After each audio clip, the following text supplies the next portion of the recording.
Well, hello guys.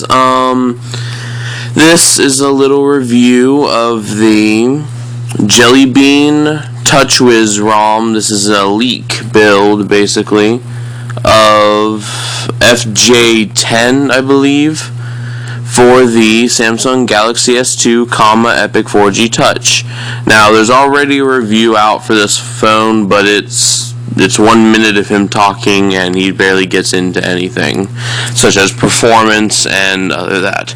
So I'm going a little more in-depth than him. So let's get started. So first, as you can see, we now have, well, the newest TouchWiz. When I heard that they're going to get Jelly Bean updates for the Galaxy S2s, I thought that they were going to have TouchWiz 4.6 or some other or just the older TouchWiz, basically. That's exactly what I thought was going to happen. Not the case, actually. This is completely the newest TouchWiz base. It's Nature UX, just redesigned for the Galaxy S2 and its WVGA display. So, let's get down into settings, and first let me tell you about bugs. One bug is it does not have a lock screen. I don't know if that's a bug or if that's purposely implemented, but it doesn't have a lock screen. If you turn it off and turn it back on, it just turns on.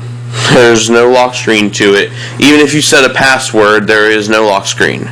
So, that being said, if you need security, if there's people trying to get into your phone all the time, this leak is not the leak for you yet. Okay, so as you can see, it's based off Android 4.1.1, model number SPH-D710, which is the Galaxy S2 Epic 4G Touch. Got a nice little Easter egg there. And yeah, so let's go through the settings. You have Wi-Fi settings, you have Wi-Fi Direct, all that good stuff. 4G does work. It's an official build. It's like an official leak. So mostly everything is working, such as 4G. Oddly enough, 4G works, but if you go down here to mobile networks, 3G does not work at all. If you turn off airplane mode and turn it back on, it'll pop up 3G for a few seconds. But nope, it's completely broken. No way of getting around that. And yeah, so you have your data usage. I tested out some 4G. I'll actually show you a data speed test that I did earlier today. And you have blocking mode. You can block people all you want. Home screen mode, basic and easy mode, sound. You have some sound settings, not too many, but still pretty good for a stock ROM. It has more settings than most things. And then you have all your usual display settings. Battery. I've been having crap battery. It's only been an hour, and I'm down 48%. And I started about 80. I'm not sure where I started exactly. But it's been 59 minutes. My screen time, though, has been 53 minutes. So that is probably why it is like that. So, yeah. And motion, you do have all the new motion stuff. But, however, some of them do not work. That's a bug, is the motion settings of Nature UX do not work. Okay, so that's it with all the preloaded settings. You don't have anything like awesome beats. There is a way you can get root, and it's basically the stock Jelly Bean recovery, the stock basis recovery for Samsung Jelly Bean builds. It allows you to choose zips from SD cards. It doesn't just pop up update.zip. So you can actually get a generic Jelly Bean based super user zip and just flash it through the stock recovery, and bam, you got root. Simple as that, easy as pie. Okay, so first off, let's talk about performance. This ROM is a speed demon. Like, it is just smooth, so smooth. It's just as smooth as the Galaxy Nexus Jelly Bean builds, or the Nexus 7, the official, because this is technically an official Jelly Bean build. It's just a leak. I mean, it's not the one that's going to pop out, but it's like made by Samsung official. So, yeah. So it's really fast. I'm surprised on how fast this ROM is. I thought Jelly Bean was going to seriously bog down our phones, or the Galaxy S2. No, not the case here. Perfectly smooth, does all the animations correctly, and everything just flows. So let's go to browser performance real fast. While my Wi-Fi takes its sweet time to load this website. Oh, and there is a way you can get Flash Player back.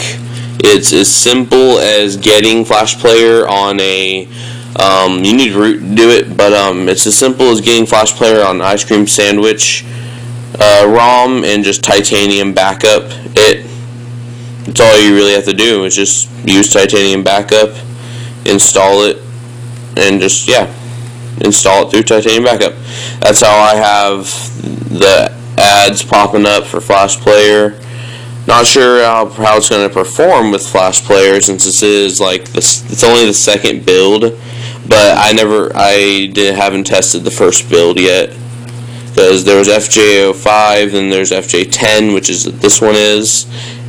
So I never tested FJ05, but I can't imagine it'd be too much different from this one. Okay, so that was browser performance.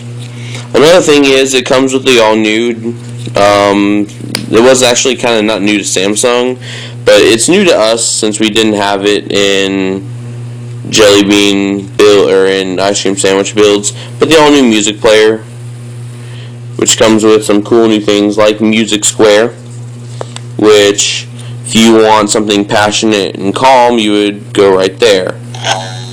And Bad Company plays for me. For some reason, that's just the song that they chose for that. Okay, Quadrant Standard tests. I have seen about 3,900 when I took the test.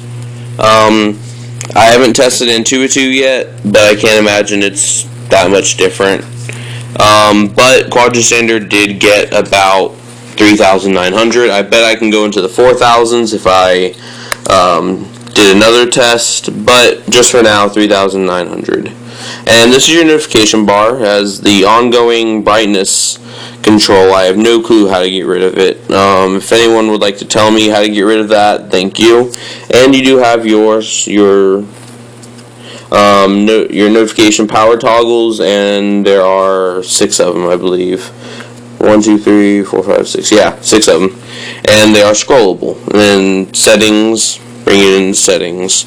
Okay, multitasker. This is your new multitask switcher. You can swipe out notifications, press the trash can to get rid of them, bring your task manager up, and go straight to Google Now, which Google Now works. I have GPS off right now, just because for area location safety. I really don't want you guys to know where I exactly live. But yeah, let's go speed test real fast. And speed test, I got about 3.88 megabytes and up or down, and 1.3 megabytes up on 4G speeds. That was just generic 4G WiMAX. So WiMAX definitely working. 3G doesn't work. PRL updates do not work. Profile updates, none of the updates in system update do not work. None of those work. So you may be asking yourself, how do I get this ROM? What do I do to get this? Well, basically there's only one way right now, but this developer is getting another way. Basically, you have to use Odin. There's no way getting around Odin on this ROM yet. Let me check the forums, just to make sure though. Yeah, there's no other way of installing it besides the Jelly Bean official. And then Sex Tape leaked it. Yeah.